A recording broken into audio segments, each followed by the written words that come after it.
Hello everyone, I am the Enforcer and welcome to the breaking news. Today's breaking news is that People's Liberation Army forces of the People's Republic of China, also known as China, have surrounded and are possibly going to begin an invasion of the Republic of China, also known as Taiwan, in the coming days or weeks, possibly even beginning this invasion as of today.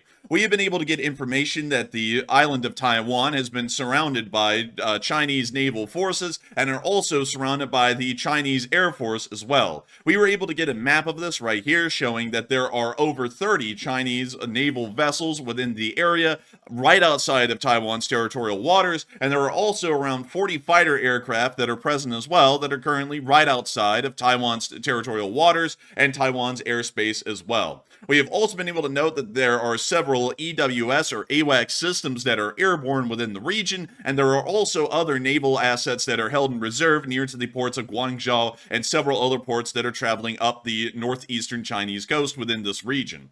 All of this is leading us to believe that this is one of the most tense moments at this point within the Taiwan Strait, and this is clearly starting to show that there may be preliminary acts that have been made by the People's Republic of China to try and create a containment zone or to possibly begin a naval blockade of Taiwan leading up to an actual naval or amphibious invasion of the island. This is something that has been watched very closely by many around the world, and we have even heard that U.S. forces are now being put on high alert in the island as of 2 hours ago due to Chinese training exercises that appear to be incredibly dangerous or walking a fine line in between being a training exercise or beginning to move on into the beginnings of a blockade of the island of Taiwan.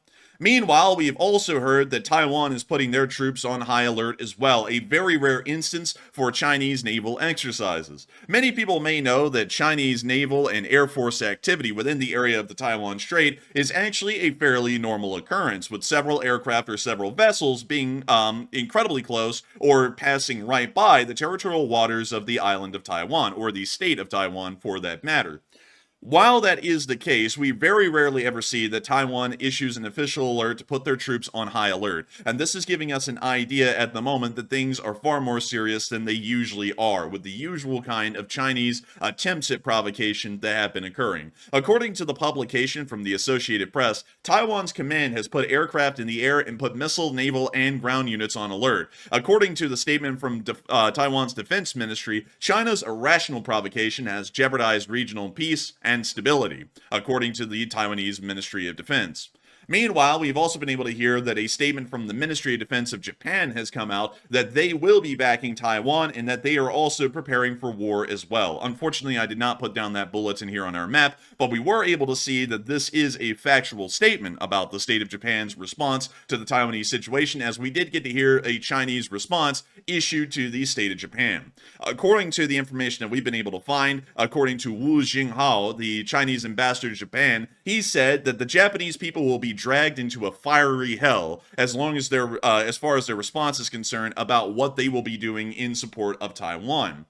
The situation is incredibly strenuous and quite difficult at the moment, and not only that, we were able to see picture evidence just from hours ago that Chinese vessels are being faced down on both sides by Taiwanese vessels, also officially the Republic of China, the democratically led Chinese Republic, and we were also able to see in the distance a Type 54 class destroyer of the People's Republic of China, also known popularly as China, while the Republic of China is known as Taiwan. A very confusing naming terminology there, but it's a big difference in between a free society or a free nation and a communist nation, as in the form of the communist Chinese on the mainland. This is something that is showing us that at this moment, tensions have risen far higher than they ever have within this area. We are seeing that there's already, like we were just mentioning and recap all of this, an official U.S. response as U.S. forces have been put on high alert, showing that the situation is quite serious. We've also seen that the Republic of China, also called Taiwan, has put their forces on high alert as well and have already scrambled aircraft, once again showing that it's a very strenuous situation, a far more difficult one than we've seen in the past. And not only that, we have already seen that the Japanese have joined on the side of the Taiwanese and are openly showing their support, and at the exact same time, the Chinese are making statements. The Chinese ambassador to Japan is making statements that sound as though China is preparing to invade. While we do not have backup or proof of this claim being 100% true, we have started to hear rumors that the People's Republic of China plans on invading Taiwan in early June. We have started to hear that. We cannot confirm that at the moment, but this may be the beginning of a blockade, or at least the beginning, like the Russians did, of military drills or exercises, and then moving on into an actual ground amphibious invasion of Taiwan. There is a lot that would have to be done in the meantime. We will break all that down here in a second about what would have to be done for the communist Chinese to be able to land an invasion on Taiwan. But meanwhile, we were also able to see that Hualien Air Base inside of eastern Taiwan, F-16s of the Republic of China Air Force, or the Taiwanese Air Force, are being prepared for air-to-air missions. We can see here that these F-16s are being outfitted with what appears to be AIM-120s, as well as some AIM-9Xs, which is showing that they are getting ready to conduct some air-to-air operations, possibly against Chinese air assets. From what we understand, we also know that closer to the Chinese mainland, we were able to hear that there are larger Chinese naval preparations that are occurring at the moment. We were also able to see some video footage published by the People's Republic of China of the Chinese Navy moving into the Taiwan Strait and conducting their operations. We're going to be muting the audio on this clip, but we are getting to see here a Chinese naval vessel, a Type 54. Now we are seeing a J-11, I believe, which is a Chinese licensed variant of the Soviet, or now Russian, Su-27. And we see this one rolling out of its hangar right here. We can now see a Chinese People's Liberation Army Navy, also called the Plan, reporter speaking about the situation.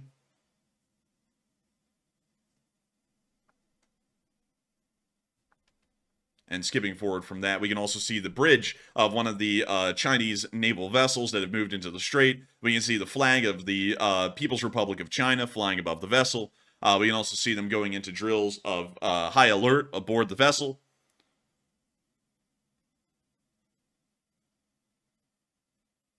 And we can see them making a very large production, making sure to show the Chinese public that unification, as the Communist Chinese call it, may be within their reach very soon. We see them now running into the what appears to be the control room of a weapon system of the ship, although we don't know which weapon systems this would be. But then we can see the video footage ending right there, but nevertheless giving us a very clear look that the Chinese Navy is out there and is currently operating at the moment, even according to official Chinese state media. Now, going off of all of this information, it does appear that a naval invasion or a ground invasion of Taiwan may be happening. It may be possible. And we have seen situations like this before. We have seen a situation like this in August of 2023, which was quite a while ago. But nevertheless, it does throw up the idea that the Chinese may be serious about doing this. Tensions have never been this high over the past year and a half.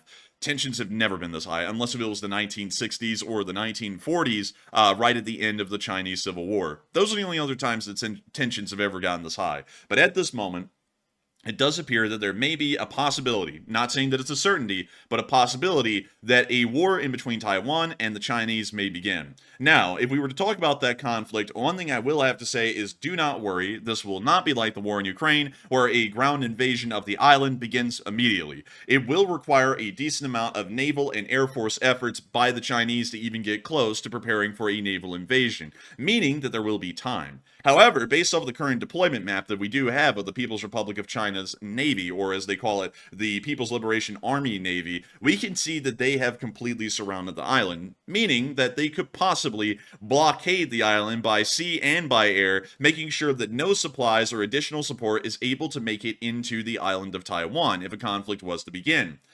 It doesn't necessarily require that there are aircraft airborne. Most, if not all, Chinese vessels that are currently involved in this surrounding of Taiwan all have anti-air abilities. Anti-air abilities on the level of some of the most advanced surface-to-air missile systems seen around the world, such as the S-400 missile system in Russia. Going off of that, we know that this is a very dangerous circumstance, and if the Chinese were to officially declare a war, they most likely would deem the territorial waters of Taiwan to be an exclusionary zone and would openly turn away or destroy any aircraft or vessels that attempted to enter those waters. This also is something else that we have to keep in mind, that with that, the Chinese Air Force and the Navy will most likely begin bombardments of Taiwanese surface-to-air missile sites, anti-ship sites, as well as military military bases and air bases to try and knock out Taiwan's ability to strike at the Chinese blockade, or at least to try and stop further damage to Taiwan. If that air campaign was successful, we would most likely see that Chinese naval forces would continue to bombard lesser targets. They would most likely start going for the Taiwanese army at that point to soften them up for the upcoming naval invasion of the People's Republic of China. And then, once all of this was done, which would usually take about a month to 2 months, then we would probably see the first amphibious landings conducted by the People's Republic of China onto the island of Taiwan. We do not really know how they would be able to conduct these naval invasions. We would understand that they would most likely have to requisition a large amount of civilian vessels, as the People's Republic of China's navy is so large, yet so small in its abilities to transport a large number of troops. For this reason, we do believe that the chances are fairly high that they would have to requisition civilian vessels to be able to conduct a ground invasion, meaning that we would have a lot of ample time to see on satellite footage that a lot of ships were now being controlled by the Navy, civilian ships were now being controlled by the Navy instead of by the civilians, and that would start to give us a heads up that a ground invasion or a maritime invasion would be beginning on the island of Taiwan. So as far as the invasion goes, it necessarily isn't going to be the invasion happening soon, but the war may begin incredibly soon. And that is something that is incredibly concerning, as we don't really know how it would go. We do know that the Taiwanese have been improving their armed forces as best as they possibly can in the areas that would matter. As far as air defense and anti-ship defense, they are some of the top-notch in the world, have some of the most advanced systems in those categories.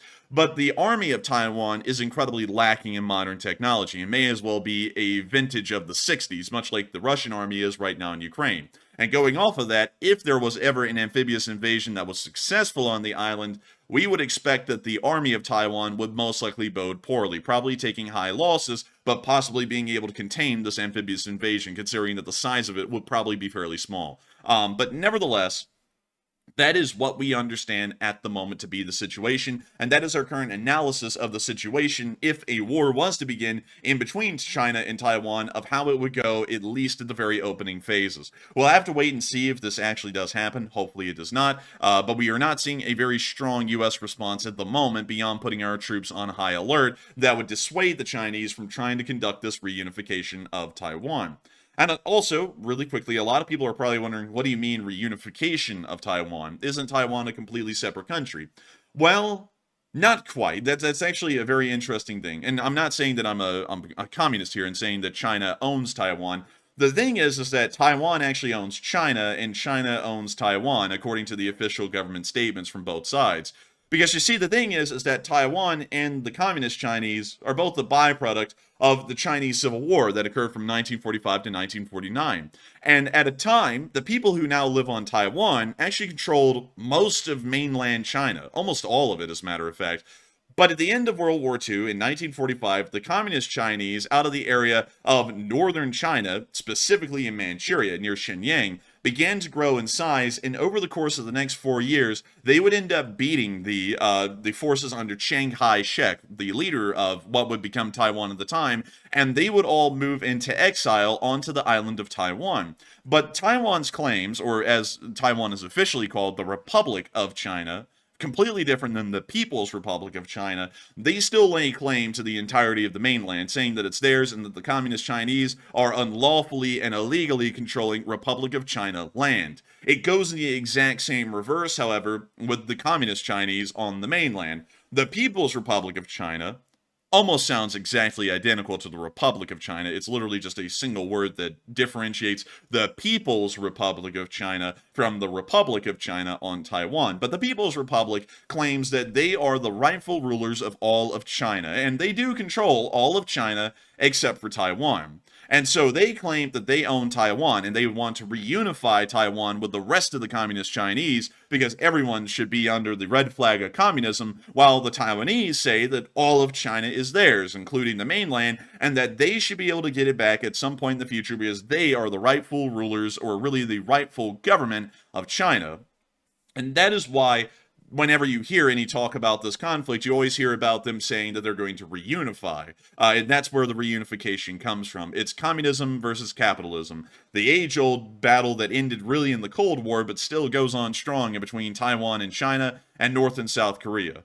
But beyond that, I hope that gives y'all the best explanation that we have at the moment of what's going on inside the Taiwan Strait. I thank you all so much once again for watching this news update, and if y'all did enjoy it, make sure to like, comment, and subscribe, and support us on Patreon, link in the description below, because it helps us to make these kinds of video projects possible. I also have to give a huge shout out to all of our patrons who are currently supporting this channel, because y'all help to make these video projects possible. And if it wasn't for y'all, we wouldn't be able to be here on air talking about this stuff right now. And so with that, I hope that does address that well, and I will see you all in the next one. Good luck and take care.